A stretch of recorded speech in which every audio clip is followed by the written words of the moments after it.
नमस्कार दोस्तों, स्वागत है हमारा नई वीडियो में। जैसे कि आपको पता है कि केवीएस का एग्जाम आने वाला है और हमने सीडीपी की क्लासेस शुरू की है और ये हमारी सीडीपी की आज की क्लास बहुत इंपॉर्टेंट होने वाली है। हम बताएंगे इसमें एफएलएन होता है foundation literacy and the numeracy, यानी मूलभूत साक्षरता और अंक ज्ञान।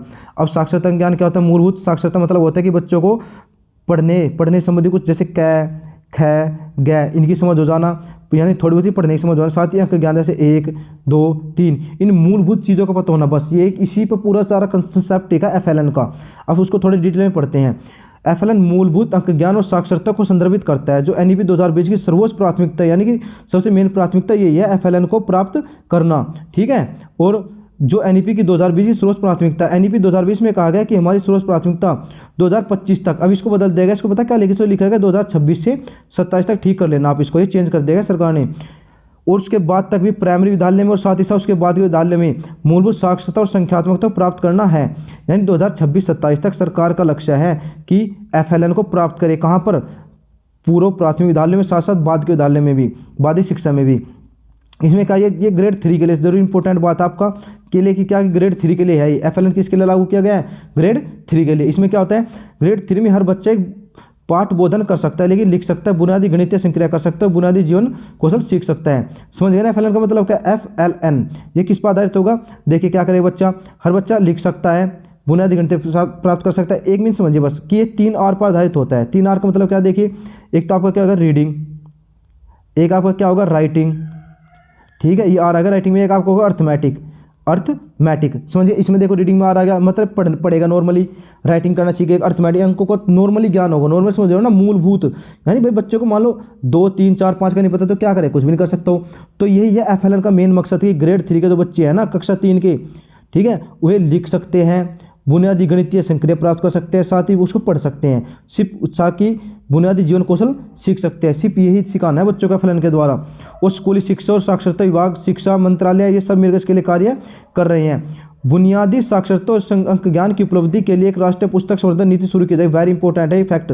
क्यों? देखिए क्या किया गया है कि एफएलएन के लिए क्या शुरू किया गया है? इसके लिए एक राष्ट्रीय पुस्तक संवर्धन नीति शुरू की गई। ये ऑप्शन में ये आया था कि एफएलएन के लिए क्या शुरू किया गया? एक राष्ट्रीय पुस्तक संवर्धन नीति शुरू की। ठीक है, आगे देखिए क्या है। मूलभूत अंक ज्ञान का मतलब होता है कि उसको अंकों का ऐसा ज्ञान करवाया जाए, उसकी अपनी दैनिक जीवन में समस्या आती है ना, वहाँ यूज कर सके। जैसे मान लो हल्दी खरीदने गया, कुछ सामान खरीदने गया, तो वहाँ पर समझ उसका यूज कर पाता नहीं हो अंकों का, पैसे गिनने में इस तरीके से। ठीक है। और देखिए इसमें क्या वही है कि मूलभूत अंकगणित में क्या क्या शामिल होता है? संख्याओं की समझ शामिल होती है, संख्याओं पर संक्रियाएं, स्थानीय जात्यमान, मापन कौशल, ये सब शामिल होता है सूक्ष्म अंक ज्ञान पर। ठीक है। और एनईपी ने इसके साथ साथ एक चीज़ और शुरू की है, वो होता है एसपीएम, स्कूल प्रेटरी मॉडल। देखिए स्कूल प्रेटरी मॉडल क्या है? इसमें स्कूल प्रेटरी मॉडल आपका है ये 3 महीने के कोर्स होता है जो एनसीईआरटी ने लॉन्च किया है और उसको जिम्मेदारी दी गई। इसमें क्या कहेगा? इसमें प्रत्येक बच्चे के विकास के लिए कार्य किया जाएगा। और स्टूडेंट और टीचर का रेशियो 30:1 है। ये पूछा जाएगा एफएलएन के अनुसार कि स्टूडेंट को टीचर का क्या रेशियो है, तो 30:1, स्टूडेंट 30 टीचर 1। ठीक है। और एफएलएन के 3 विकासात्मक लक्ष्य है। बच्चों के लिए अच्छा स्वास्थ्य, तंदुरुस्ती बनाए रखना, बच्चे प्रभावी संप्रेषक बन जाएं। आगे निपुण भारत बाद में पढ़ाएंगे। अभी पहले आप ये देख लीजिए कि एनईपी 2020 ने सभी ग्रेड 1 के छात्रों के लिए 3 महीने के खेल आधारित स्कूल तैयारी मॉडल की अनुशंसा की है। जो भी आपने बताया था ना आपको एसपीएम, जो एसपीएम है, देख कंफ्यूज मत होना, जो एफएलएन है ना वो तो आपका ग्रेड 3 के लिए, और ठीक है साथ ही साथ जो एसपीएम मॉडल शुरू किया जो एनसीईआरटी शुरू करेगी वो ग्रेड 1 के बच्चों के लिए है। ये क्या है कि खेल आधारित शिक्षा के द्वारा बच्चों को सारा ज्ञान दिया जाएगा। और स्कूल तैयारी मॉडल है इसका नाम।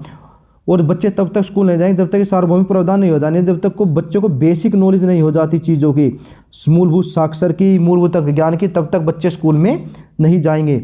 और एसपीएम में क्या है? ये एक अनिवार्य रूप से कक्षा की शुरुआत में लगभग 12 सप्ताह के लिए शुरू किया जाएगा, जिसमें बच्चों को पूर्व साक्षरता, पूर्व संख्यात्मकता आदि कौशल का विकसित किए जाएंगे। और एफएलएन के अनुसार शिक्षण का अर्थ बच्चों का नेतृत्व करना है। और ज़्यादा समझ जाओगे इसके बारे में कि मूलभूत साक्षरता और अंक ज्ञान क्या है। मूलभूत साक्षरता क्या है? अक्षरों को पहचानने, प्रारंभिक अंतिम शब्दों की पहचान करें, परिचित शब्द पढ़े, समझकर सुनो, धारा प्रवाह समझ के साथ पढ़े। ठीक है। और मूलभूत अंक ज्ञान क्या है? संख्याओं को पहचानो, संख्या के बीच भेद करो। भाई आपको ये नहीं पता कि ये 2 है ये 4 है, इनके बीच भी भेद करना आना चाहिए। साथ ही साथ क्या? लूप संख्या ज्ञात करना। और क्या है? जोड़ घटा, ये प्लस माइनस, ये नॉर्मली चीज़ें आनी चाहिए। ये तो क्या आपका मूलभूत अंक ज्ञान। और साक्षर क्या? अक्षरों की पहचान करना। अक्षरों की पहचान करो, पहले अंतिम अक्षर को पहचानो और 2 3 के बीच में डिफरेंस करिए, अंक ज्ञान आपका। ठीक है। आगे देखिए कि प्रधानमंत्री के आर्थिक सलाहकार परिषद EAC-PM ने 16 दिसंबर 2021 को भारत में मूलभूत साक्षरता और संख्यात्मक रिपोर्ट जारी की है। किसने जारी की है? प्रधानमंत्री के आर्थिक सलाहकार ने। और इसे इंस्टीट्यूट फॉर कॉम्पिटिशन ने तैयार किया। ये इंपॉर्टेंट फैक्ट है, कभी सोच रहा ऐसे ही है, ठीक है, इसमें क्वेश्चन बनेगा। और ये क्या करता है? ये एक बच्चे के समग्र विकास से प्रारंभिक शिक्षा के वर्षों के महत्व पर प्रकाश डालता है। मूलभूत शिक्षा और संख्यात्मकता में पढ़ने लिखने गणितीय कौशलों को संदर्भित किया जाता है। देख बार बार यही बातें हैं। इसके लिए क्या क्या सबसे इंपॉर्टेंट ये है कि शिक्षा काम में 5 स्तंभ शामिल है। कौन से 5 स्तंभ है वे?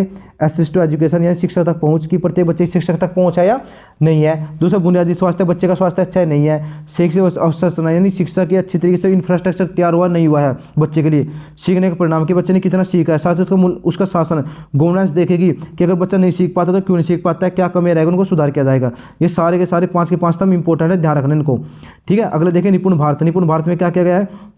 शिक्षा मंत्रालय ने 2026-27 तक कक्षा 3 के अंत तक देश में प्रत्येक बच्चों को मूलभूत साक्षरता और संख्यात्मक साथ पढ़ने की दक्षता के लिए राष्ट्रीय पहल निपुण की शुरुआत की है। अब कहा कि FLN है ना, FLN बच्चों को सिखाया जाए, लेकिन किसके द्वारा सिखाया जाए? किसके तहत? निपुण भारत के तहत। किसके लिए? ग्रेड 3 के लिए। कब तक लक्ष्य प्राप्त? 26-27 तक। तीनों क्वेश्चन बता दिए। फुल फॉर्म देखिए, national institute for proficiency reading with understanding numeracy. ये है नीड फॉर FLN। FLN की जरूरत क्यों पड़ी थी? निपुण भारत सिर्फ यही है कि FLN में हेल्प करेगा कि FLN कैसे अपने लक्ष्य को प्राप्त करता है। Need of FLN। FLN की जरूरत क्यों पड़ी हमें? कम सीखने के स्तर, बच्चे कम सीख पाते थे। ड्रॉप आउट दर में वृद्धि, यानी बच्चे स्कूल बीच में छोड़ देते थे। अनुचित भाषा प्रयोग करते थे, बच्चे बोलने की तमीज़ नहीं होती थी। गणितीय कौशल सबको विकसित किया जाएगा। FLN की 5 गुण रणनीति क्या है? कि पाठ्यचर्या में सुधार, पाठ्य सुधार किया जाए, बच्चों की योग्यता के अनुसार, उसकी रुचि के अनुसार पाठ्यक्रम बनाया जाए। शैक्षिक नवाचार क्या होता है? यानी शिक्षा में कुछ नई चीज़ें ऐड की जाए। और शैक्षिक कार्यक्रमों का पुनर्गठन, जो शिक्षा देख क्या लिखा, शिक्षा कार्यक्रम, इसका मतलब है कि टीचर को भी ना, जो टीचर पढ़ाने के तरीके पढ़ाए जाए कि किस तरीके से मेथड से टीचर पढ़ाना है। फिर क्या है? पुनर्वलोकन आकलन, यानी दोबारा से आकलन किया जाए बच्चों को, बच्चे अच्छे से पढ़ाई किया है नहीं किया है। ऊपर प्रशासनिक सहायता दी जाएगी। सब मिलकर काम करें तो बच्चा अच्छे से सीख पाएगा। अब एक ALPS दृष्टिकोण वेरी वेरी इंपॉर्टेंट है, इसकी फुल फॉर्म जरूर याद रखना। देखिए किस पर आधारित? एक्सपीरियंस पर आधारित है, सारा का सारा एक्सपीरियंस पर आधारित है। देखिए E का मतलब क्या है? Experience with physical object. L spoken language with describe the experience. Features that experience the represent the experience. और एस क्या है? Return symbol that generalise the experience. ये सब एक्सपीरियंस है। देखिए ये थे एक्सपीरियंस, L से लैंग्वेज, पीछे पिक्चर के द्वारा एक्सपीरियंस, और फिर S के द्वारा क्या है? सिंबल के द्वारा जो एक्सपीरियंस मिलेगा उन सबको शामिल किया गया है। FLN के लिए कुछ आवश्यक शर्तें क्या क्या है? कि ये यह देखो कि पढ़ने और लिखने की क्षमता और संख्याकों के साथ बुनियादी संचालन करने की क्षमता एक आवश्यक आधार है। भविष्य की शिक्षा और आजीवन सीखने की शर्त है। सभी बच्चे के लिए मूलभूत FLN को प्राप्त करने का अत्यावश्यक राष्ट्रीय मिशन बन गया है। दूसरा क्या है? दूसरा देखिए क्या है इसमें? जो शिक्षा प्रणाली सर्वोच्च प्राथमिकता 2025 तक प्राथमिक विद्यालय में इसको प्राप्त करना है। वो स्टेट UT और UT मिलकर और स्टेट मिलकर इसके लिए कार्य कर रहे हैं। अब आपको दिखाते हैं मूलभूत साक्षरता के लिए लक्ष्य क्या क्या है। इसमें आपका है G इसका मतलब B का मतलब बाल वाटिका, G का मतलब ग्रेड 1 ग्रेड 2 ग्रेड 3। ये बाल वाटिका ग्रेड 1 ग्रेड 2 ग्रेड 3 सभी के लिए लागू होता है। देखिए बाल वाटिका में क्या कहता है बच्चा? शुरू में बच्चा क्या करेगा? 5 से 6 साल तक होगा। इसमें मौखिक भाषा में दोस्तों शिक्षक से बात करना सीखेगा, तुकबंदी कविता सीखेगा, 1 से 10 तक की गिनती सीखेगा, ठीक है। अगर पढ़ने के बारे में देखें तो जो पुस्तकों के चित्र उनको देखकर पढ़ेगा, कुछ जाने पहचाने शब्दों से इशारे से पढ़ना शुरू करेगा, साथ ही अक्षरों और ध्वनियों को पहचानने लगेगा और कम से कम 2 से 3 अक्षरों वाले शब्दों को पढ़ना शुरू कर देगा। लिखने के बारे में बात करते हैं तो अपनी अभिव्यक्ति को दिखाएगा, साथ ही साथ कुछ युग्मों को अक्षरों बनाने लग जाएगा, पेंसिल का यूज करेगा, अपने अभिव्यक्ति को व्यक्त करेगा और घसीट कर लिखेगा, अपने नाम की पहचान करने लग जाएगा। ये सब कार्य कब करेगा बच्चा? ये करेगा बाल वाटिका में। ये सारे याद रखने इंपॉर्टेंट फैक्ट है। ये पूछा जाता है कि 1 से 10 तक कौन सी में प्राप्त करेगा? बाल वाटिका में प्राप्त करेगा 1 से 10 अंकों का ज्ञान।